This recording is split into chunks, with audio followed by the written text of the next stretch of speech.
Mama tidak pernah menyukai pola yang berubah. Buat apa dia ngasih tahu ke gue kalau dia nggak pacaran sama Rose? Gue suka sama Mohan. Ini bahaya besar. Hello guys, sinetron kesayangan kita semakin menunjukkan tensi yang seru dan menegangkan. Namun dedikasi sutradara Ibu Femi Sagita sangat mendetail dalam mempersiapkan setiap adegan dan dialog, berdampak pada tempo alur yang terasa sangat lambat. Penumpukan konflik penting di berbagai lini menuntut kesabaran penonton setia dalam menanti pembagian porsi cerita mana yang akan didahulukan. Sepertinya untuk beberapa episode ke depan masih akan menjadi malam yang cukup panjang. Rama telah menegaskan untuk berhenti menjaga Devon setiap siang harinya. Seenggaknya sampai Fatma datang memberikan penjelasan yang mampu menjawab rasa penasarannya. Maka malam itu Mohan dan Zara membawa Devon kembali ke rumah kontrakan mereka. Kepulangan mereka disambut dengan kejutan dari Raisa yang telah menyulap kamar yang ditempati Mohan dan Devon menjadi jauh lebih keren. Meskipun terbiasa hidup dalam kemewahan, Devon tetap merasa takjub melihat perubahan kamar bergaya remaja normal tersebut. Dilengkapi dengan sebuah gitar, hiasan dinding sederhana, dan kasur 2-in-1 yang praktis. Kamar itu terasa luar biasa di mata Devon. Karena antusias, Devon langsung melakukan panggilan video dengan Vicky untuk memamerkan tempat tinggal barunya. Ya, meskipun hanya memberikan penjelasan yang agak menggantung mengenai alasannya kini tinggal bersama Mohan dan Zara. Masalahnya, tanpa Devon ketahui pada saat tersebut, Ibu Anita yaitu tantenya sengaja mendatangi teras kafe untuk memata-matai hal yang berkaitan dengan Devon. Nah, setelah mendengar pembicaraan via video call antara Vicky dan Devon, Bu Anita pergi dengan perasaan yang tegang. Ia nggak menyangka Devon sudah merasa senyaman itu dan sudah tinggal bersama Mohan dan Zara. Kemungkinan besar Ibu Anita akan langsung menuju ruko dan baru menyadari bahwa mereka semua udah pindah. Selanjutnya bisa ditebak Bu Anita perlu menghubungi dia untuk menanyakan alamat baru tersebut. Mengingat ya hanya dia yang bisa diajak bicara mengenai fakta bahwa saat ini Valerian terus mencari keberadaan putranya. Kontrakan, malam itu Mohan dan Zara mulai merasa heran melihat sikap dia yang terus melamun. Namun dia belum sanggup menceritakan hilangnya jejak Danuel pada mereka. Pikiran dia terus diselimutin rasa bersalah yang mendalam atas kejadian 5 tahun silam. Saat itu dia bersikeras menerima pekerjaan di perusahaan besar dengan gaji yang menggiurkan. Dia mengabaikan firasat buruk dan larangan suaminya. Hingga keputusan itu berujung fatal ketika suatu malam bosnya mencoba melakukan pelecehan. Dalam upaya membela diri, tanpa sengaja dia menyebabkan pria itu tewas. Nah, demi melindungi dia, Danuel memilih pasang badan. Sayangnya kini nasib Danuel justru makin gak jelas, meninggalkan dia dalam tangis, trauma dan rasa bersalah yang mendalam. Tanpa sepengetahuan dia, sebenarnya Danuel dalam keadaan baik-baik aja. Di sebuah kafe yang tenang, Axel sengaja memberi ruang agar Om Danuel dan Om Ares bisa berbicara leluasa. Dalam pertemuan ini, Danuel mengungkapkan keyakinannya bahwa peristiwa 5 tahun silam adalah sebuah jebakan yang sengaja menargetkan dia, tujuannya untuk melumpuhkan Danuel. Maka Danuel terpaksa mengikuti alur permainan tersebut demi menjamin keselamatan dia dan Zara dari ancaman yang lebih besar. Bisa dipastikan setelah sesi Danuel bercerita usai, maka akan tiba giliran Ares bercerita tentang bagaimana ia menemukan fakta bahwa putranya Alferic Junior alias Arya Mohan masih hidup.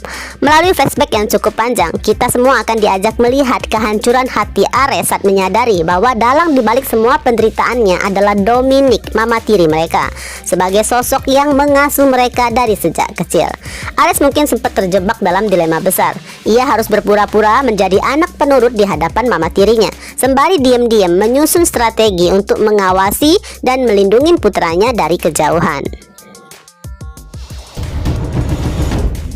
Di momen ini pun Ares juga akan menjelaskan pada Danuel alasannya kenapa masih merahasiakan kebenaran ini dari Cassandra. Karena Ares nggak ingin gegabah sebelum berhasil mengumpulkan bukti-bukti kuat atas semua kejahatan Dominic.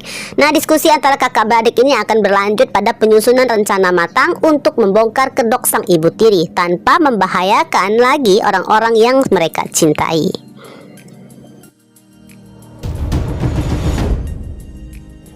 Beralih ke kediaman Alferic, suasana agak tegang nih saat Dominic menerima informasi dari Albert, asisten terpercaya, bahwa Ares pergi tanpa pengawalan. Dominic yang terbiasa penuh kecurigaan segera memerintahkan tim IT untuk melacak ponsel Ares. Namun hacker yang bekerja untuk Ares terbukti lebih unggul. Oliver berhasil memanipulasi sinyal sehingga lokasi Ares tampak seolah-olah sedang berada di area parkiran salah satu gedung perkantoran perusahaan. Namun meskipun pelacakan tersebut berhasil dikelabui, tindakan Dominic ini justru menyulut kemarahan besar dalam diri Cassandra. Situasi makin memanas ketika Cassandra secara terbuka menegur mama mertuanya di hadapan para staf dengan sangat tegas. Cass mengingatkan bahwa Ares Alferic adalah pemilik sah atas segala aset keluarga, sehingga tindakan Dominic dianggap telah melampaui batas.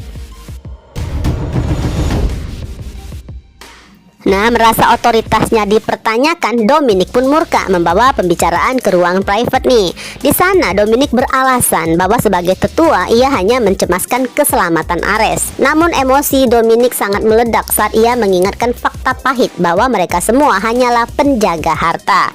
Karena kan berdasarkan surat wasiat Alferic Senior, 95% kekayaan diserahkan sepenuhnya pada Rose dan Mohan. Di situasi ini Dominic merasa berada di atas angin guys, karena Daniel yang udah nggak tahu di mana keberadaannya telah sejak lama memilih membawa dia dan Rose keluar dari silsilah keluarga. Sementara Arya Mohan, putranya Cassandra, dianggap sudah nggak ada sejak lama. Ya, meskipun pernyataan ini sangat menyakitkan untuk didengar, namun Cassandra tetap menunjukkan kelasnya sebagai Nyonya Alferic yang tangguh. Dengan ketenangan yang mematikan, Cass memperingatkan mertua tirinya untuk nggak meninggikan suara padanya. Cass menegaskan meskipun putranya belum ditemukan, namun posisinya sebagai Nyonya Alferic tetap kuat. Selain itu, Rose bisa kapan aja kembali karena secara hukum Daniel belum pernah mencabut hak warisnya.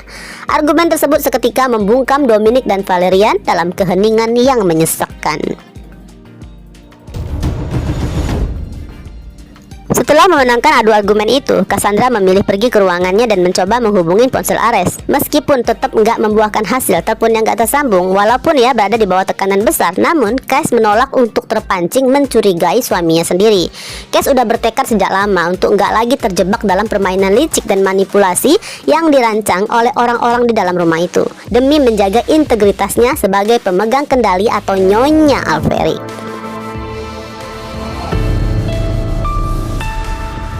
Kita beralih ke alur lain di Sasana. Blade masih terjebak dalam percakapan intens dengan Fata Fernandez hingga secara spontan Blade menegaskan bahwa dirinya bukanlah Haruna yang orang tuanya telah meninggal dunia. Pernyataan ini menjadi celah bagi Fata untuk semakin mendalami situasi. Meskipun ini hanyalah bagian dari misi, Fata, sang duta empati, mulai merasakan ketertarikan sekaligus simpati beneran melihat emosi sang eksekutor yang gak stabil. Dengan nada lembut namun sedikit menggoda, Fata menunjukkan kepeduliannya guys untuk mengenal Blade lebih jauh. Hal ini membuat perasaan Blade bergejolak antara kesel dan juga sebuah sensasi asing yang sulit dijelaskan. Hingga akhirnya Blade memilih pergi dengan terburu-buru dan tanpa sadar melupakan misi utamanya, yaitu membawa Devon pulang.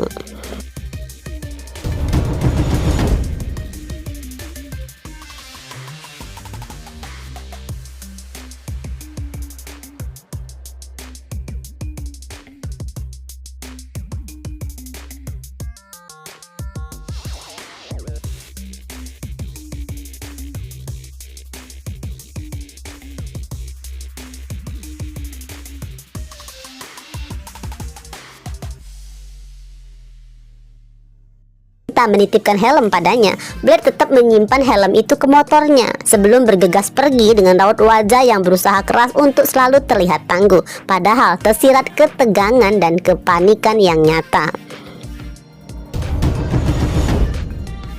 Setelah Blade pergi, Fata nggak lagi menahan senyum kemenangan karena berhasil mendapatkan poin-poin penting. Fata mencatat ucapan Blade tentang mereka yang nggak mempedulikan hidupnya, sebuah petunjuk penting yang akan didiskusikan dengan Harry nanti. Karena kalimat tersebut diyakinin menjadi kunci jawaban mengapa selama ini Blade begitu bersikeras menolak mengakui identitasnya, apalagi menemui kedua kakak kandungnya. Fata merasa selangkah lebih dekat ya untuk memecahkan misteri di balik dinding pertahanan yang dibangun oleh Blade. Sementara itu di sepanjang perjalanan, Blade memacu motornya sembari melamunkan beberapa detail pertemuan dengan Fatah tadi. Blade mulai terusik dengan pernyataan santai Fatah bahwa Zara bukanlah kekasihnya, serta ingatan saat tadi Fatah memintanya berpegangan pada saat mereka berboncengan. Juga kalimat Fatah tentang rasa pedulinya pada hidup Blade. Sepertinya ini mulai menggoyahkan pertahanan Blade.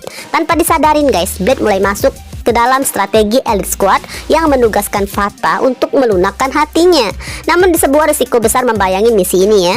Elite Squad belum memikirkan dampak jika nantinya Blade benar-benar jatuh cinta pada Fatah. Sementara hati Fatah telah sepenuhnya terkunci untuk Zara.